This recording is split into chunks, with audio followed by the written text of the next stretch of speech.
पर ऐसे में बड़े सवाल। ऑपरेशन सिंदूर जारी, अब हाफिज और मसूद की बारी। पाक पर बरसे बम, आतंकियों का निकला दम। लाहौर टू कराची धुआं धुआं, पाक सेना की निकली हवा। पाकिस्तान ने की गुस्ताखी, अब नहीं मिलेगी माफी। नया भारत किसी को छेड़ता नहीं, छेड़ने वालों को छोड़ता नहीं। इन सवालों के साथ करेंगे मेहमानों से चर्चा। हमारे साथ मेहमान जुड़े हैं प्रशांत कुमार, प्रवक्ता बीजेपी, आशीष चतुर्वेदी, नेता एसपी, मेजर आशीष जी जुड़े हैं, साथ ही इकबाल अहमद जी, नेता कांग्रेस। आप सभी मेहमानों का दो टूक में स्वागत है। प्रशांत उमराव जी, हालांकि 6-7 की दरमियानी रात क्या हुआ वो सबने देखा, फिर आज भी सबने देखा। वाकई जी वो सीएम ने कहा कि हम तो किसी को छेड़ते नहीं और जो हमें नहीं, और भारत सरकार ने भी यही बता दिया है। जी, निश्चित तौर पर राष्ट्रपति महाराज जी ने नहीं करते, हम किसी को डिस्टर्ब नहीं करते। लेकिन अगर कोई हमारी सीमा में घुसकर हमारे निर्दोष नागरिकों को मारता है, हमारे सैनिकों पर हमला करता है या हमारे सैन्य रक्षा प्रतिष्ठानों पर हमला करने का प्रयास करता है, तो उसका हम सूद समेत वापस करते हैं। जो कायराना हमला किया गया उसका भी बदला हमने लिया। कल भी आज की जो प्रेस कॉन्फ्रेंस हुई है सेना की, उसमें यही चीज बताया गया कि पाकिस्तान ने मिसाइलों के द्वारा हमारे स्वर्ण मंदिर पर हमले का प्रयास किया गया, कई सारे रक्षा प्रतिष्ठानों पर हमले का प्रयास किया गया, उसको सबको हमने नाकाम किया। और हमारे जो रक्षा उपकरण थे उनके माध्यम से पाकिस्तान के कई शहरों में जाकर के उनके जो राडार थे, उनकी जो डिफेंस प्रणाली थी, उसको ध्वस्त किया है। कल रात में भी, परसों रात में भी 6-7 की और 7-8 की रात में भी लगातार कार्रवाई हुई। उनके आतंकी ठिकानों पर कार्रवाई हुई है। मौलाना मसूद अजहर के 10 से अधिक लोग मारे गए हैं। उसका जैश का चीफ भी मारा गया, और भी कई सारे आतंकवादियों के मरने की सूचना है। और बाकी धीरे धीरे चीजें खुलेंगी, क्योंकि पाकिस्तान का तो सदैव डिनायल मोड में रहता है, वो तो कभी डिक्लेयर करता नहीं है। इवन कारगिल युद्ध में भी उसके कई सैनिकों की डेड बॉडी पाकिस्तान ने लेने से मना कर दिया था। तो एग्जैक्ट संख्या क्या है, एग्जैक्ट क्या हो तो आएगा, लेकिन रक्षा मंत्री जी का जो बयान है कि 100 से अधिक जो है पाकिस्तानी आतंकवादी मारे गए हैं, और आगे भी जो संख्या है एग्जैक्ट वो आएगी। क्या क्या नुकसान हो, सब चीजें आएंगी। लेकिन ये तो तय है कि आज जो है पाकिस्तान का एयर डिफेंस सिस्टम बिल्कुल फेल हो चुका है। आज हम ऐसी स्थिति में हैं कि हम पाकिस्तान के किसी भी शहर में घुस करके टारगेटेड वहां पे मार सकते हैं। हमने किसी वहां सिविलियंस को नहीं मारा, हमने किसी निर्दोष व्यक्ति को नहीं मारा है, लेकिन जो आतंकी ठिकाने थे, जिन लोगों ने हमारे ऊपर हमला करने का प्रयास किया, उनको हमने नेस्तनाबूद किया। चाहे कराची हो, लाहौर हो, रावलपिंडी हो, पाकिस्तान का जो हर शहर है भारतीय सेना की, भारतीय सुरक्षा बलों की जद में है। इकबाल, वहां की संसद में एक सांसद रो रहे थे, एक महिला सांसद खौफ में है, कह रहे हैं कि हमारा इलाका पूरा खौफ में है, और उन्हीं सांसद साहब को सुन रहे थे, वो मुसलमानों की बात कर रहे थे। ये समझ में नहीं आता, क्या केवल पाकिस्तान में मुसलमान है? क्या उसे ये रंग देने की क्यों कोशिश वहां की जा रही है? क्योंकि यहां भी वही रंग देने की कोशिश आतंकियों ने भी की थी कि जाइए धर्म पूछ कर मारिए, तो वहां आपस में भिड़ेंगे हिंदू मुस्लिम, भाई ये तो हमारा आंतरिक मामला, हम तो संभालेंगे। लेकिन पाकिस्तान की कोशिश देखिए, घड़ियाली आंसू बहाकर भी एक मुस्लिम वाला कार्ड खेलने की कोशिश। ये देखिए, हमारे देश में राहुल जी जो एकता की मिसाल पेश हुई है, कर्नल सोफिया कुरैशी, अब कमांडर भूमिका सिंह ने, ये 2 बहनों ने जो बहनों का सिंदूर उजाड़ा था, मिटाया था पहलगाम में, उसका बदला तो ले लिया। और जो घड़ियाली है पाकिस्तान में, अब वो घड़ियाली आंसू रोएंगे नहीं, वो खून के आंसू रोएंगे। तरीके से नष्ट नाबूद किया जा रहा है पाकिस्तान को, आतंकवाद को। हम सलाम करते हैं अपनी आर्मी पे, अपनी सेना पे, जय हिंद। अब ये सांसद ये खून के आंसू रोएंगे। अगर आतंकवाद पैदा कर रहे थे तब उस टाइम आंसू क्यों नहीं रो रहे थे? हमारे देश के लोगों को, मासूम लोगों को मार रहे थे, तब क्यों नहीं आंसू रो रहे थे? ये मुसलमान नाम के मुसलमान हैं। इस्लाम में कहीं नहीं लिखा है, इस्लाम कहीं नहीं सिखाता है कि आतंकवाद पैदा करो, खून किसी का बहाओ, किसी की हत्या कर दो। ऐसे मुसलमान को ना मुसलमान कहना ठीक होगा। सिर्फ दाढ़ी रख लेने से, टोपी रख लेने से और नमाज पढ़ने से सारी चीजें पूरी नहीं होती। इस्लाम पूरे इस्लाम की तरह रहो, तब इस्लाम माना जाता है। नहीं तो मैं तो ये भी कहना चाहूंगा इकबाल अहमद साहब, अब आपके कौम को ये भी सीखना होगा, या इस बात की अब जरूरत है कि जो शादियां कर देते थे पाकिस्तान में या वहां की लड़की ले आके, अब तो छोड़ दीजिए ना सर, उनको उनके हाल पे छोड़ दीजिए, हमें अपने हाल पे छोड़ दीजिए। अब इसकी बात नहीं, अब केवल अब नहीं, मैं कह रहा हूं नहीं, मैं उसमें नहीं पढ़ना चाह रहा हूं, लेकिन मैं कह रहा हूं कि अब इसमें पढ़ना ही नहीं है। बस आपकी पहचान मुसलमान या मेरी पहचान या प्रशांत जी की पहचान हिंदू नहीं होनी चाहिए, एक भारतीय जो आज सब एक साथ देखे जा रहे वही होना चाहिए। जी बिल्कुल, हिंदुस्तान का नागरिक कहलाने वाला हिंदुस्तानी होना चाहिए। मेजर साहब, हमें देश पे मेजर साहब भी इकबाल साहब जुड़ गए हैं। ठीक है, अपनी बात पूरी कर लीजिए इकबाल साहब। हमें अपने हिंदुस्तान पे, हमारे अपने सेना पे गर्व है, जिस तरीके से नस्तनाबूद किया है।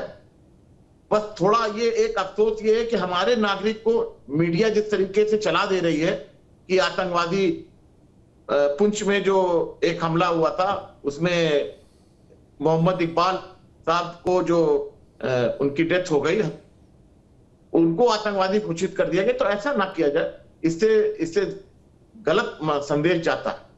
ठीक, मेजर आशीष जी, ट्रेलर था, अभी तो पार्ट पार्ट भी चीजें देखी जा रही। पहला ट्रेलर रिलीज हुआ, दूसरा आज सबने देखा, और वाकई ये भारत हमेशा से कहता है कि हमारे संप्रभुता के साथ खिलवाड़ ना कीजिए। कोशिश तो पूरी की गई, अभी भी कोशिश की जा रही। पाकिस्तान ऐसा है कि वो सुधरने वाला तो है नहीं। जब महामूर्ख की श्रेणी में उसे रखा जाए तो वो भी हमें लगता है कि महामूर्ख जैसी जो संज्ञा है उससे भी वो बढ़कर है, क्योंकि अब दुनिया में हर देश यही चाहता है कि सुख शांति और चैन से रहा जाए, आगे की सोची जाए, तरक्की की सोची जाए।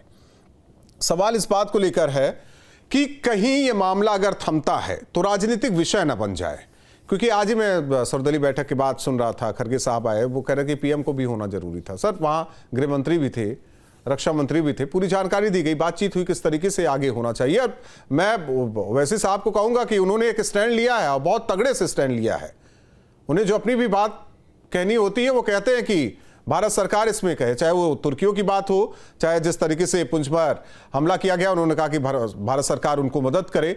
वो बात कर रहे हैं, वाजिब बात कर रहे हैं, लेकिन अब सबको एक साथ रहने की जरूरत और बाद में उस पर राजनीति भी ना हो। हाँ, देखिए, जो राष्ट्र सुरक्षा से जुड़े मुद्दे होते हैं उस पे कोई राजनीति किसी को भी नहीं करनी चाहिए, ना विपक्ष को ना सत्ता पक्ष को। अब जैसे हम लोग देख रहे हैं जो अभी दौर चल रहा है हमारे देश में, हम ऐसी कगार पे खड़े हैं कि जब हो सकता है हमें युद्ध में जाना पड़े, क्योंकि कई बार आपको शस्त्र इसलिए नहीं उठाना पड़ता कि आप किसी को नुकसान पहुंचा रहे हैं, बल्कि आप शस्त्र इसलिए उठाते हैं कि कोई दूसरा हमें नुकसान न पहुंचा पाए। तो आज हम उस परिस्थिति में खड़े हैं और ये देश अपने नेताओं से, चाहे वो किसी भी दल से आते हो, उनसे ये अपेक्षा कर रहा है कि आप राष्ट्र के मुद्दे जो हैं, जो राष्ट्र सुरक्षा से जुड़े मुद्दे हैं, उस पे कोई राजनीति किसी भी प्रकार की नहीं होनी चाहिए। कोई दल किसी चीज का फायदा ना उठाए, चाहे उसमें कुछ अच्छा हो तो कोई फायदा ना उठाए, कुछ बुरा हो तो उस पे कोई कमी ना निकाले। इस तरीके की राजनीति नहीं होनी चाहिए। देश को इकट्ठे खड़े होना है, क्योंकि अभी हमारी देश के पास चुनौतियां बहुत बड़ी है। सब कुछ इतना सरल और आसान भी नहीं है जितना दिखता है। आज हमारा थ्रेट पाकिस्तान से है, हमें उसे न्यूट्रलाइज करना है। इसके बाद किसी ना किसी दिन हमारा जो मेन थ्रेट है वो चाइना से है, और चाइना हमसे एक बहुत मजबूत इकोनॉमी है, फाइनेंशियली बहुत स्ट्रांग है। तो कहीं ना कहीं हमें आगे तैयारी करनी है, और वो तैयारी एक विभाजित सोच से नहीं हो सकती, एक संगठित। सर, वो ठीक है, लेकिन चाइना से ज्यादा भी जरूरी, क्योंकि चाइना से तो आतंकवादी आते नहीं, ये तो आतंकवादी भी भेज देते हैं और खुद भी वार करना शुरू कर देते हैं। ये भी तो देखिए आप, पहले इसको भी समझना होगा कि हमें किससे किस तरीके से, कहां, कैसे, कब निपटना है। ठीक है, आप कहते हैं चाइना से होगा तो हो सकता है कि आर्थिक आधार पर चीजें हो जाए, या फिर हम भौगोलिक आधार पर चीजें हो जाए। तैयार रहना है, सेना तैयार रहती है, लेकिन बहुत सारी चीजें आप वहां देखिए, वहां की चीजें भी घट रही हैं, भारत की बढ़ रही हैं, तो उस हिसाब से तैयारी होनी चाहिए। यही कहा जा रहा था ना कि भाई भारत सरकार ने क्या किया इतने सालों में, 2014 के बाद आया ना S-400, जिसने कल मिसाइलों को तो हवा में ही मार गिराया पाकिस्तान की। नहीं तो सोची क्या स्थिति होती। पाकिस्तान है, अपनी हरकतों से बाज नहीं आएगा। तो यही सारी चीजें हैं। पाकिस्तान ने 4 मिसाइल से अटैक करने का प्रयास किया है। वो तो देखिए कि अगर हमारे जो सिस्टम है, हमारी जो सुरक्षा प्रणाली है, अगर उसने उन मिसाइल्स को इंटरसेप्ट नहीं किया होता तो जरा कल्पना करिए अगर वो मिसाइल्स रिहायशी इलाकों में पहुंच गई होती जो पाकिस्तान ने चलाई, तो आज हम कितने लोगों को गवा बैठे होते एक ही दिन में। तो ये समझने की जरूरत है कि पाकिस्तान सीधे हमारे सैन्य ठिकानों पे हमला कर रहा है, सीधे हमारे नागरिकों के ऊपर हमला कर रहा है। ये मतलब अगर इसे कहा जाए तो it is an act of war. वो तो बेहुदा है ही सर, युद्ध की घोषणा कर रहा है। वो बेहुदा है ही, उसे पता ही नहीं किससे किस तरीके से निपटना है, किसे कितनी इज्जत देनी है। वो बेहुदा है ही, उसकी बात ही क्यों इतनी चीजें क्यों की जाए, क्योंकि एक टीआरएफ का मुद्दा भी उठा। वैसे नहीं ये बातें कही कि टीआरएफ को लेकर भाई बात कीजिए अंतर्राष्ट्रीय स्तर पर, हर जगह जाइए, बताइए उनको, इसको बैन कराइए, इसको आतंकवादी संगठन घोषित कराइए। हम तो कह रहे हैं यहाँ विपक्ष के जितने नेता हैं, हमारे चाहे अखिलेश यादव हो, ममता बनर्जी हो, शरद पवार हो, राहुल गांधी हो, वो भी मांग करना शुरू करे सर कि हाँ सब मांग करे। ये प्रशांत उमराव जी से सवाल है, केवल सरकार ना मांग करे, विपक्ष भी मांग करे उसमें। और हमें लगता है कि कल से ये बयान भी आना शुरू हो जाएगा। बिल्कुल होना चाहिए। देखिए जो राष्ट्र हित में है जी, ये प्रशांत जी मेजर साहब प्रशांत जी से सवाल। बिल्कुल राहुल जी आप सही कह रहे हैं, बिल्कुल मांग करना चाहिए, सबको एकजुट रहना चाहिए और सेना पे भी विश्वास करना चाहिए। हमारे जो देश के बिजनेसमैन हैं उन पे भी विश्वास करना चाहिए। आज जो पाकिस्तान के अलग अलग जगहों पर जो ड्रोन से जो कार्रवाई की गई है, वो ड्रोन किसने बनाए थे? अडानी की कंपनी ने बनाए थे। इन्हीं अडानी को कल तक ये लोग जो है देशद्रोही बताने पे तुले हुए थे। तो हमें सब पे विश्वास करना चाहिए, हमारी सेना पे भी रहे। अब 6 तारीख को अखिलेश यादव जी अपनी कार्यालय की प्रेस कॉन्फ्रेंस में कह रहे थे कि अगर हम पीओके की तरफ देखेंगे तो हमें चाइना से भी को भी देखना पड़ेगा। तो ये इस तरह की बातें नहीं होनी चाहिए। हमने तो पीओके पे भी कल अटैक किया, पाकिस्तान के भी 9 शहरों में किया, आज सुबह भी किया। तो ये किस तरह की बात है कि आप केवल मायावती जी को छोड़ के विपक्ष के किसी नेता ने पाकिस्तान का नाम नहीं लिखा? तो तुष्टीकरण की उसमें इस तरह मत गिर जाइए कि भाई आपको लगता है कि हम पाकिस्तान का नाम ले लेंगे तो कोई मुसलमान नाराज नहीं होगा। नहीं, इसी पर मैं इकबाल अहमद जी से बात करना चाह रहा था, इसीलिए मैंने वो सवाल भी उठाया था कि ये रोटी बेटी वाला संबंध खत्म कीजिए साहब, चाहे वो कश्मीर के लोग हो या कहीं और के लोग हों, खत्म कीजिए। ऐसे पड़ोसी से बढ़िया कि रिश्ते ही ना रहे, वो किसी प्रकार का रिश्ता हो, चाहे वो पड़ोस का रिश्ता हो, चाहे वो जो रिश्ता होता है भाई बहन या पति पत्नी का, उस वहां तो रिश्ता ही करना बेकार है। उनकी सोच ही वैसी है सर। हिंदुस्तान से कितना चिढ़ते हैं, कई वीडियो सामने आते हैं अगर देखा जाए तो हिंदुस्तान से चिढ़ते हैं। अब भाई पता नहीं यहाँ के कुछ है लोग जो उनको प्यार आता है पाकिस्तान पर, कई ऐसे आए कि लोग पाकिस्तान के झंडे को सड़क पर लगाए थे, वो उखाड़ते हुए नजर आए कि नहीं भैया ये नहीं होना चाहिए। तो ये भी तो देखिए, ये भी तो एक तरह से देशभक्ति को साबित करने का एक तरीका होता है। और ये लोग कहने लगेंगे इन्हीं सब हरकतों की वजह से इकबाल अहमद साहब कि देखिए पाकिस्तान से ये प्यार करते हैं, ना करें ना ऐसा। सूफिया कुरैशी ने नेतृत्व करके दिखाया है कि वो भी एक मुसलमान है ना। आप लोग मुसलमानों को इतना टारगेट मत बनाइए। नहीं, मुसलमान देश का नागरिक है, इकबाल अहमद साहब, मुसलमान ने शहादत दी है और शहादत देने के लिए तैयार है। बैठा हूं, हिंदू मुसलमान करने नहीं बैठा हूं, मैं तो साफ कह रहा हूं ना। तो आप बार-बार इस बात को क्यों, मैं इसीलिए कह रहा हूं, मामले को मुसलमान हिंदू में क्यों बांट रहे भाई? मैं इसीलिए कह रहा हूं क्योंकि अभी भी कुछ लोग कह रहा हूं, बात तो सुनिए इकबाल अहमद साहब, बात तो सुनिए। मैं इसलिए कह रहा हूं क्योंकि अभी भी कुछ लोग हैं, मैं सभी को नहीं कह रहा हूं ना, सभी मुसलमानों को, कुछ को कह रहा हूं जिनका पाकिस्तान प्रेम दिखता है, मैं इस पर बात कर रहा हूं सर। अरे भाई जो पाकिस्तान का प्रेम दिखा रहा है उसको जेल भेज दीजिए, उसको गोली मरवा दीजिए। ऐसे लोगों को देश में रहने की जरूरत ही क्या है? नहीं तो फांसी दिलवा दीजिए। नहीं तो हमारा देश जो है संविधान से चलता है ना सर। तो संविधान में है ना, जो देश से प्रेम ना करे उसको जेल में जाना चाहिए, उसको फांसी में लटका देना चाहिए। ये भी बात सही है प्रशांत उमराव जी। नहीं राहुल जी, मैं जो आपने सवाल पूछा उसका जवाब नहीं आया कि भाई पाकिस्तान के लोग वहाँ, भारत के लोग जो मुसलमान हैं वहां पे पाकिस्तान में शादियां क्यों कर रहे हैं? यहाँ 20 करोड़ मुसलमान हैं, क्या वहां इनको रिश्ते नहीं मिलते हैं क्या? भाई भारत के बौद्ध लोग चाइना में तो जाके शादियां नहीं करते, म्यांमार में तो जाके शादियां नहीं करते हैं। अगर वाकई आपको देश से प्रेम है तो जो दुश्मन देश है जिसने लगातार हमारे लोगों का खून बहाया है, कल भी 2 मुस्लिम बच्चों की हत्या की है पाकिस्तान ने कश्मीर में, नहीं उसमें तो देखा, उसमें तो सिख भी है, उसमें सिख भी है, मुसलमान है, मस्जिद पाकिस्तान ने उससे क्या मतलब शादियां क्यों कर, इस बात का जवाब दीजिए। राहुल जी, पाकिस्तान ने उसमें मस्जिद शहीद कर दी, गुरुद्वारा शहीद कर दिया। अगर उनको इतनी वो हाँ तो वही कह रहे हैं ना, ऐसे संकीर्ण मानसिकता के लोगों मुसलमान कहां मैं इकबाल अहमद साहब वही तो कहना चाह, वही तो डिलीवर करना चाह रहे हो। इतनी संकीर्ण मानसिकता के लोगों के साथ आप लोग रिश्ता कैसे रखते हैं? मैं सभी को नहीं कह रहा हूं, मैं फिर कह रहा हूं, सभी को नहीं कह रहा हूं, हमारे लिए आइडियल। आप लोग एक बात सुनिए, इकबाल अहमद साहब आपकी बात ही नहीं कर रहे हैं ना। अगर कोई हिंदू है खराब तो हम उसे खराब कहेंगे, तो एक बात बताइए, आप कहेंगे कि फला आदमी, तो हम उसको हिंदू से नहीं जोड़ेंगे ना सर। एक बात कह रहा हूं, आप उसे समझिए, समझने की कोशिश कीजिए कि हमारे लिए कर्नल सोफिया, हमारे लिए आइडियल कर्नल सोफिया, 4 बच्चों को लेकर सीमा हैदर आई हुई है, ये कैसे आ गई? अब सीमा हैदर की बात करने लगे, हम कहां बात कर रहे हैं? आप सीमा हैदर की बात करने लगे, ये अभी तक हिंदुस्तान में है, इसको क्यों नहीं निकाला गया? मैंने इसीलिए कहा ना, मैं कहीं व्यक्तिगत नहीं हुआ, लेकिन अब आप व्यक्तिगत हो गए, ठीक है? नहीं, मैं बता रहा हूं राशि चतुर्वेदी, मैं उसमें नहीं जाना चाह रहा हूं सर। मैं बार बार कह रहा हूं कि सेना पाकिस्तान को मुंह तोड़ जवाब देगी, सरकार देगी, विपक्ष देगा, लेकिन जो अंदर बैठे हैं साहब, उन्हें कब तक पालते रहेंगे? जब हुआ ना वीजा रद्द, भाई बाहर निकालो, क्या क्या नहीं आया इस देश से। ऐसा लग रहा है कि ये सराय हो रखा है, जिसका मैंने मुंह उठाया चला आ रहा है, कोई भी वीजा लेकर आ रहा है, रह रहा है, बांग्लादेश से चला आ रहा है, पाकिस्तान से चला आ रहा है। सर बचाइए देश को, बस इतना ही कहना चाहूंगा मेजर आशीष जी।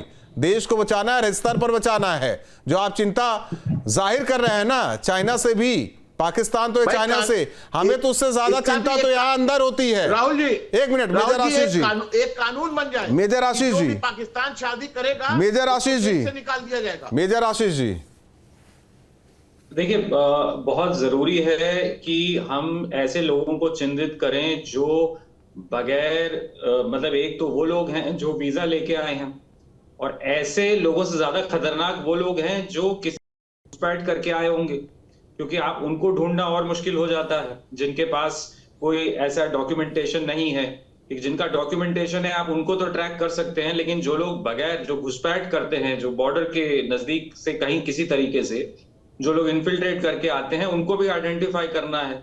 उसके साथ साथ जो हमारा जो नेटवर्क है जो आइडेंटिफाई करता है स्लीपर सेल्स को, ओवरग्राउंड वर्कर्स को, पर देखिए जो आतंकवाद फैलता है या जो आईएसआई को सपोर्ट करने में, अभी उत्तर प्रदेश में भी पुलिस ने और एसटीएफ ने कई जगह लोगों को पकड़ा है, तो उसमें हिंदू भी थे, कुछ मुस्लिम भी थे, तो वो इंपॉर्टेंट नहीं है कि किस समुदाय से थे, पकड़ा है ये बहुत अच्छी बात है, लेकिन ऐसे लोगों को आइडेंटिफाई करना बहुत जरूरी है। हाँ वही तो कह रहा हूँ सर। देखिए मैं उसकी बात नहीं कर रहा हूँ, ये अलग चीज हो गई। हाँ, ब्रेन वॉश करना और कौन सा तरीका एक होता है, कौन सा वो हनी ट्रैप में फंसाना, बहुत सारी चीजें होती है, उसमें अधिकारी भी फंस जाते हैं, वो अपने तरीके से वो इस्तेमाल करता है, यहाँ के लोग फंस जाते हैं। लेकिन मेरा दूसरा संदर्भ था, अब उसे छोड़ देते हैं, वो आई और गई वाली बात हो गई। लेकिन सवाल प्रशांत उमराव जी, कब तक पाकिस्तान से ऐसे निपटेंगे? या तो खत्म ही कर दीजिए जो मांग की जा रही है। बहुत लोगों को उम्मीद है कि पीओके जल्दी आ जाएगा,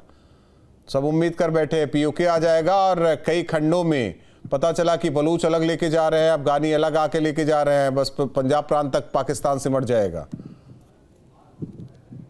देखिए पाकिस्तान तो अपनी परिणति को प्राप्त होगा जो उसने कुकर्म किए हैं।